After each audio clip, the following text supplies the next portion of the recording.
తప్పు నేనేమి సంక్షేమ పథకం మీద అన్నదే, సంక్షేమ పథకం ఒకటి నేను ఆధారపడి చెప్పలేదే. ఇవాళ విద్యా వైద్యంలో జరుగుతున్న రిఫార్మ్స్ వచ్చాయి, సంక్షేమం కాదు సార్. అది దేశానికి ఎసెక్ట్, అది రాష్ట్రానికి ఎసెక్ట్, ఆ కుటుంబానికి పెట్టుబడి. రెండును నీ కుటుంబంలో వచ్చి ఒక కుర్రవాడు చదువుకుని పెద్దవాడు అయ్యాడంటే నీ కుటుంబం తాలూకా స్థితిగతులే మారిపోతాయి.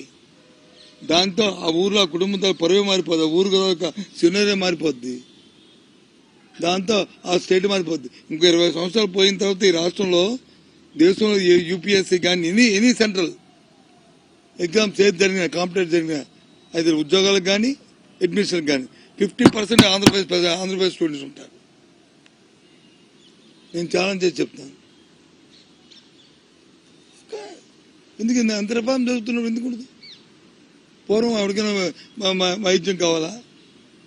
నా చిన్నప్పుడు వచ్చి ఒక ఆపరేషన్ చేయాలంటే హైదరాబాద్కి, బాంబే, మద్రాసు వెళ్ళేవాళ్ళం బైపాస్ చేసుకోవాలంటే. అవునా? ఆ తర్వాత మారింది, హైదరాబాద్కి వచ్చింది. హైదరాబాద్ నుంచి విజయవాడకి, వైజాగ్కి వచ్చాం. ఇప్పుడు వైజాగ్ కూడా అక్కడ పాడేందుకు చేస్తారు? మెడికల్ సూపర్ స్పెషాలిటీ హాస్పిటల్లోను మా పార్పుల్లో చేస్తారు, సూపర్ స్పెషాలిటీ హాస్పిటల్లో శ్రీకాకుళంలో చేస్తారు. కిడ్నీ బాధితులకి అక్కడ పెద్ద హాస్పిటల్, ఎంతమంది వచ్చారో అందరూ వెళ్ళారు, దేశ విదేశాల్లో వచ్చారు. మన ప్రతిపక్ష నాయకుడు, సెలబ్రిటీ నాయకుడు అయితే ఓ 2-3 సార్లు విజిట్ చేశాడు. ఎవరికైనా బుర్రలోకి వచ్చిందే 700 కోట్లతో ఒక కిడ్నీ హాస్పిటల్ పెట్టాలని? ఓ తలంపు వచ్చిందా? 970 కిలోమీటర్ల సీ కోస్ట్ ఉంది మనకి. సీ బేస్ డెవలప్ చేయాలి అని ఇప్పుడు వచ్చిందా? ఇప్పుడు ఎన్ని జట్టీలు, ఎన్ని పోర్ట్లు, ఎన్ని పెడుతున్నాం?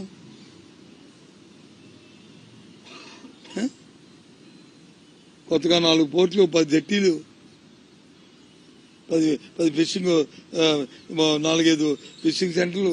ఇవన్నీ కూడా సహజ సంపద కదా. ఇదేమి ఇండస్ట్రీ పెట్టక్కలేదు, ఫ్యాక్టరీ పెట్టక్కలేదు కదా. సముద్రంలోకి వెళ్తే ఇచ్చడమే కదా. ఉన్న కారిడార్ని ఉపయోగించుకోవడమే కదా ట్రాన్స్పోర్ట్కి. ఎంత మనకి ఎకానమీ మిగులుతుంది, ఎంత ఎకానమీ సేవ్ చేస్తున్నాము, ఎంత రెవెన్యూ సంపాదించుకోవడం వస్తుంది ఫ్యూచర్లో. ఇవన్నీ వెల్ఫేర్ కాదే. అది వెల్ఫేర్ పెట్టి ఒక ఏదో 3,000 రూపాయలు శాంక్షన్ ఇస్తే అది వెల్ఫేర్ అవ్వచ్చు. కానీ దానివల్ల కూడా వాడి తాలూకు జీవన స్థితిగతులు మారాయి. దానివల్ల కూడా ఆ కుటుంబంతో ఆర్థిక పరిస్థితులు మారాయి. ఒక్కొక్క విలేజ్కి వాళ్ళు అదనంగా వాళ్ళు పెట్టుకుని వాళ్ళు చేసుకున్న కూలి, వాళ్ళు చేసుకున్న ఏదైనా ఉద్యోగంలో వచ్చిన జీతాలు, బత్యాలు, అవన్నీ కాకుండా మినిమం 1 కోటి నుంచి 10 కోట్లు వచ్చింది ఒక్కొక్క ఊరికి సంవత్సరానికి. అదే ఆదాయం. అదంతా మరి అది వెళ్తాయి కదా వాళ్ళకి ఆ గ్రామంలో. ఈ 2,70,000 కోట్లు ఎంత ఎక్కడికి వెళ్ళింది? అంతా గ్రామాల్లోకి కదా వెళ్ళింది. ఇంతకుముందు చంద్రబాబు నాయుడు అధికారంలో కూడా అతను తినేసినట్టుగా ఎవరు తినేదే కదా, మధ్యవర్తులు, దళాలు డైరెక్ట్గా అదే అయింది కదా. అదంతా మళ్ళీ రొటేట్ అవుతుంది కదా, సైక్లింగ్ కదా. అది పెద్దోడిది ఉండిపోతే రిజర్వ్ బ్యాంక్ వెళ్ళిపోద్ది, కానీ సామాన్యుడు ఉంటే రిజర్వ్ బ్యాంక్ వెళ్ళదు కదా. అది మళ్ళీ ఎకానమీ మార్కెట్కి వస్తుంది కదా. అందుకే మన జీడిపి స్టాండ్ అయి నిలబడి ఇంతమంది పెరగడానికి కారణం అది. కానీ ఫైనల్గా ఎందుకు నాకు మీరు ఎవరు సమాధానం చెప్పలేదు. చంద్రబాబు నాయుడు ఎక్కడున్నాడు? ఏ ఊర్లో ఉన్నారు?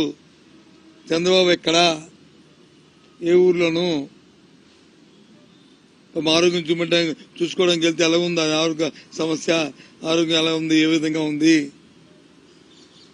లేదు ఏదో ఫ్యామిలీ ట్రిప్ వెళ్తే కొన్ని ఏ ఊర్లో ఉన్నాడు అనేది ఒక $1 మిలియన్ క్వశ్చన్. దానికి సమాధానం అడుగుదామని పిలిచాను మళ్ళీ. తెలిస్తే కొంచెం చెప్పండి ప్లీజ్. ఇప్పుడు కాకపోయిన తర్వాతనే ఫోన్లో మెసేజ్ పెట్టండి. మీరు డోంట్ మైండ్, ఏమనుకోవద్దు. ఏది ఆయన చెప్తాను పాతి వేసుకుని తర్వాత ఇస్తాను, తర్వాత చెప్తాను తర్వాత. మీరు ఇప్పుడు మీ మీడియా అంతా ఏ రకంగా ఉన్నారు మీరు? వ్యవస్థల కంట, ప్రభుత్వాల కంట, ఎవరైనా మాట్లాడితే వ్యక్తుల కంట అతీతంలో కదా మీ తల భ్రమ, అతీతంలో కదా మీ భ్రమ.